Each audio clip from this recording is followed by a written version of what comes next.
ये सवाल पूछा जाता है कि मैं किस गठबंधन में जाऊंगा। बिहार में क्या गठबंधनों के मायने रह गए हैं? आप चुनाव एक गठबंधन के साथ लड़ते हैं, सरकार आप दूसरे गठबंधन के साथ चलाते हैं। भारत का तिरंगा उस युवा के हाथ में।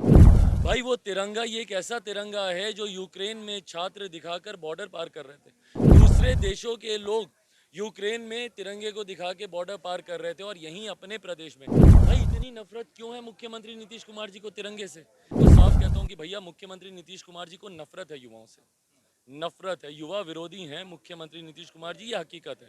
वो चाहते नहीं कि बिहार का युवा बिहार में रहकर पढ़ाई करे, नौकरी करे, क्योंकि अगर वो पढ़ लिख गया यहाँ पर तो अपने हक अधिकार की लड़ाई लड़ेगा। चिराग पासवान से क्यों इतनी नफरत भैया? क्योंकि चिराग पासवान बिहारियों के हक अधिकारों की बात करता है, इसलिए चिराग पासवान को खत्म कर दो। नमस्कार, आप देख रहे हैं लाइव सिटीज और आपके साथ मैं हूं वसीम। देखिए, चिराग पासवान बिहार फर्स्ट, बिहारी फर्स्ट को लेकर पूरे बिहार का भ्रमण कर रहे हैं और आप देख सकते हैं काफी संख्या में यहां पर लोग पहुंचे हैं और लगातार चिराग पासवान का भव्य स्वागत हो रहा है। चिराग पासवान जी, बिहार फर्स्ट, बिहारी फर्स्ट को लेकर आप लगातार पूरे बिहार का भ्रमण कर रहे हैं, मगर जिस तरीके से बिहार की राजनीति लगातार करवट ले रही है, कैसे देख रहे हैं आप युवा हैं? भाई राजनीति आज की तारीख में बिहार में सिर्फ अपनी कुर्सी को बचाने को लेकर सीमित रह गई है।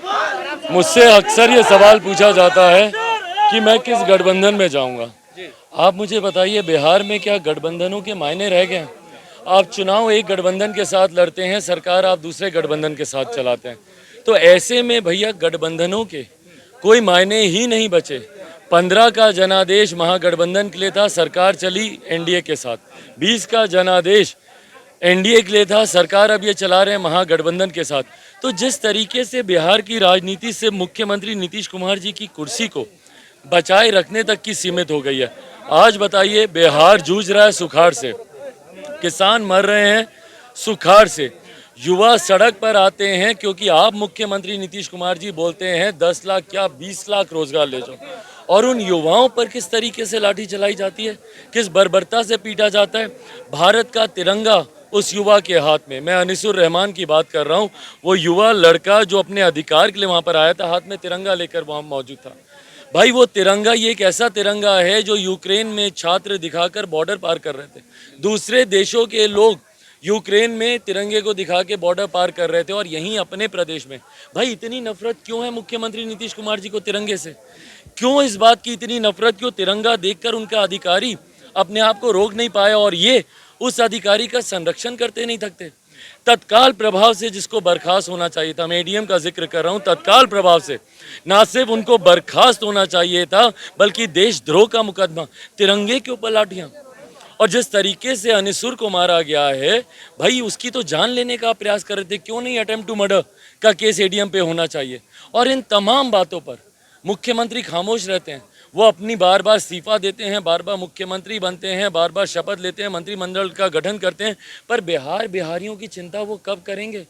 आज हम लोग यहाँ पर आए दिन बिहार में सड़क हादसे हो रहे हैं, जैसे मैंने आपसे पहले भी जिक्र किया। उन सड़क हादसों में लोग मरते जा रहे हैं। क्या कर रहे हैं आप उन ब्लैक स्पॉट्स को चिन्हित करने के लिए? रोज हत्याएं हो रही हैं, चौकीदार मारे जा रहे हैं, छोटे छोटे बच्चियों की रेप कर कर उनकी हत्या की जा रही है। व्यापारी वर्ग के लोग अपने आप को असुरक्षित महसूस करते हैं, युवा रोजगार मांगने जाते हैं तो आप लाठी चलाते हैं। तो इस अराजक माहौल में कैसे कोई जी पाएगा? और मुख्यमंत्री तमाम इन बातों पर एक लफ्ज जुबान तक खोलना वो जरूरी नहीं समझ। नीतीश कुमार ने ये रोजगार को लेकर घोषणा कर दी है। डिप्टी सीएम तेजस्वी यादव ने कहा थोड़ा वक्त दीजिए, जो वादा किया है निभा कर रहेंगे, और आप रोजगार को लेकर सवाल उठा रहे हैं। भाई वक्त दीजिए, वक्त देने को हम तैयार हैं, बट अधिकार तो है ना लोगों का अपने आक्रोश को प्रकट करने का। अगर शांतिपूर्वक तरीके से अगर कोई धरना कर रहा है, ऐसे में प्रशासन के लोग जबरन इस तरीके से बाल पकड़कर घसीटना युवाओं को, देखिए इतना तो मैं आपको साफ कहता हूं कि भैया मुख्यमंत्री नीतीश कुमार जी को नफरत है युवाओं से, नफरत है। युवा विरोधी हैं मुख्यमंत्री नीतीश कुमार जी, ये हकीकत है। वो चाहते नहीं कि बिहार का युवा बिहार में रहकर पढ़ाई करे, नौकरी करे, क्योंकि अगर वो पढ़ लिख गया यहाँ पर तो अपने हक अधिकार की लड़ाई लड़ेगा। चिराग पासवान से क्यों इतनी नफरत भैया? क्योंकि चिराग पासवान बिहारियों के हक अधिकारों की बात करता है, इसलिए चिराग पासवान को ख़त्म कर दो। और बहुत दिन पहले की बात नहीं है, जो उनके उप मुख्यमंत्री हैं उनके ऊपर भ्रष्टाचार के आरोप लगाकर अरे ये लोग तो कुछ भी बोलता है, जानता है, कुछ पढ़ता है, ट्विटर पे ट्यू ट्यू करता रहता है, यही सब ना बोलते थे भाई हमारे और तेजस्वी के लिए। क्यों?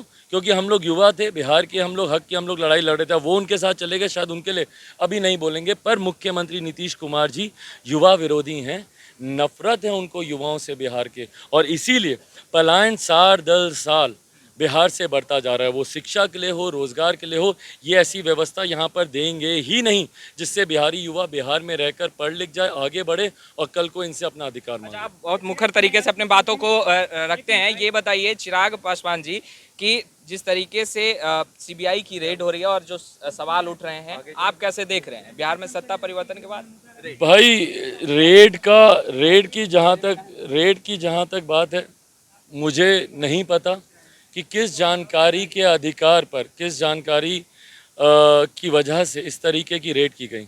पर जिन नेताओं पे रेड की गई उनके लिए इतना बवाल मच रहा है, उनके लिए पूरी सरकार उतर गई है, पूरी सरकार उस पे बयान दे रही है, चर्चा कर रही है। भाई ये उन नेताओं के घर रेड पड़ी है जो कि सक्षम हैं, सामर्थ्य हैं खुद अपनी समस्या को हल करने के लिए। समस्या उससे बड़ी है बिहार की, रोजगार, शिक्षा, महंगाई, स्वास्थ्य सेवाएं, ये समस्या बड़ी है।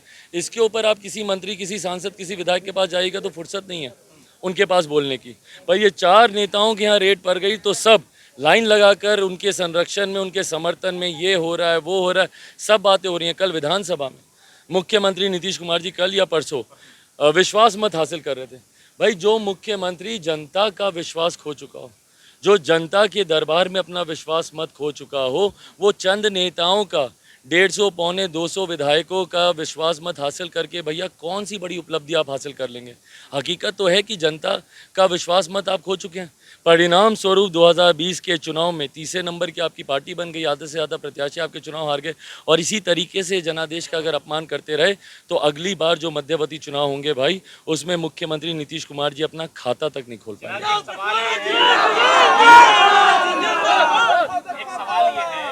आपने कुछ शर्तें रखी हैं भारतीय जनता चिराग को लेकर के। अरे प्रभु, नीतीश कुमार कभी भी भविष्य में मैंने कोई शर्त नहीं रखी है, मैंने कोई शर्त नहीं रखी। और मैंने बार बार इस बात को मैंने कहा है कि मैं किसी गठबंधन में नहीं हूँ और मुझे कोई शौक या कोई जल्दबाजी नहीं है किसी भी गठबंधन में जाने की। भारतीय जनता पार्टी के साथ मुझे किसी गठबंधन में जाने की कोई जल्दबाजी, कोई शौक नहीं है। मुझे महागठबंधन में जाने का कोई शौक नहीं है। आज की तारीख में लोक जनशक्ति पार्टी रामविलास अपने जनाधार, अपने संगठन को मजबूत करने का काम कर रही है। यही काम मैं पहले भी कर रहा था, पहले भी जनता के बीच रहकर उनके सुख दुख में उनके साथ खड़ा था। यही काम मैं आज भी कर रहा हूँ। जो लोग बोल रहे हैं कि चिराग पासवान ने ये शर्त रखी, वो शर्त रखी, वो सिर्फ भ्रम फैलाने का काम कर रहे हैं।